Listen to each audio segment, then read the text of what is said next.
পর থেকে সবগুলোর আমি প্রশস্ত করতে শুরু করে দিলাম। সব ছিল ক্ষুদ্র, একটা বিন্দুর মধ্যে আমি বিস্ফোরণ করলাম একটা আওয়াজ দিয়ে। আওয়াজটা ছিল কুন। আওয়াজটা ছিল কি? জোরে কন, আবার কন। কুন ফায়া ইন্নামা আমরুহু ইযা আরাদা শাইআন আন ইয়াকুলা লাহু কুন ফায়াকুন। আল্লাহ যখন কিছু করতে চান শুধু বলেন কুন, শুধু বলেন বি। কুন মানে বি, ইট ওয়াজ, এটা হয়ে যায়। হাও বলতে দেরি। এই মহাবিস্ফোরণের নেপথ্যে যে শব্দটা ছিল সেটা ছিল কুন। সেটা ছিল কি? আল্লাহ কুন বলতে দেরি, মুহূর্তের মধ্যে বিগ ব্যাং, বিশাল এক্সপ্লোশন, তারপর থেকে মহাবিশ্ব ছড়াচ্ছে। আল্লাহ বলছেন এই কোরআনের ভেতরে বলে দিয়েছেন ওয়া ইন্না লা মুসিউন, আমি এই মহাবিশ্বকে, এই গোটা ইউনিভার্সকে আমি প্রতিনিয়ত সম্প্রসারিত করছি। প্রতিনিয়ত এটা বড় হচ্ছে, সম্প্রসারিত হচ্ছে। চিল্লায় বলেন আল্লাহু আকবার। আজ থেকে মাত্র 20 বছর আগে এটা তারা আবিষ্কার করেছে। এই 1998 সালে তারা আবিষ্কার করেছে সুপারনোভা কসমোলজি প্রজেক্ট। এই সুপারনোভা কসমোলজি প্রজেক্টে তারা এই সিদ্ধান্তে এসেছে যে মহাবিশ্ব কোন নামক এক বিস্ফোরণের পর থেকে যে সম্প্রসারিত হচ্ছে, আজ পর্যন্ত এটা শুধু বাড়ছে আর বাড়ছে, অ্যাক্সেলারেটিং হচ্ছে, এক্সপান্ডিং হচ্ছে, এটা কমছে না। কিয়ামত পর্যন্ত এটা বাড়তেই থাকবে। চিৎকার করে পড়েন আল্লাহু আকবার।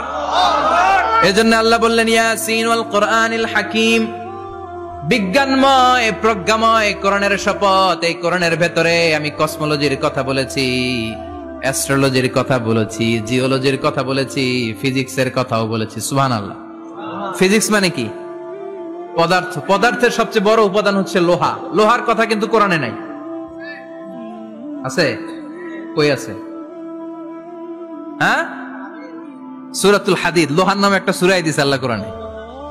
সুবহানাল্লাহ পড়বেন না? সূরার নাম সূরাতুল হাদিদ। সূরার নাম কি? চিল্লায় বলেন সূরার নাম সূরাতুল হাদিদ। হাদিদ মানে লোহা। আল্লাহ বললেন ওয়া আনজালনাল হাদিদা ফীহি বা'সুন শাদীদ।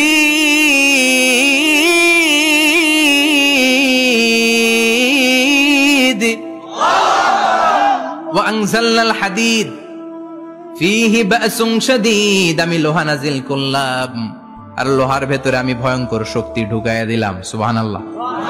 ফিহি মানাফিউ লিন-নাস, লোহার ভেতরে মানুষের জন্য অনেক কল্যাণ আছে। সুবহানাল্লাহ।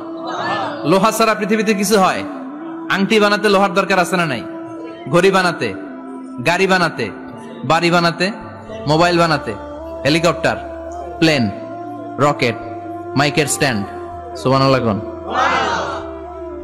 এমন কোন জিনিস নাই যেটার মধ্যে লোহা লাগে না। এজন্য আল্লাহ বললেন এই লোহার নামে আমি একটা সূরা ডেডিকেট করলাম, ওয়া আনজালনাল হাদিদ ফিহি বা'সুন শাদীদ, আমি লোহাকে নাজিল করেছি। আল্লাহ বলেছেন, খেয়াল করে শব্দটা শুনেন, ওয়া আনজালনাল হাদিদ, আমি লোহাকে উপর থেকে নাজিল করেছি। কি করেছি?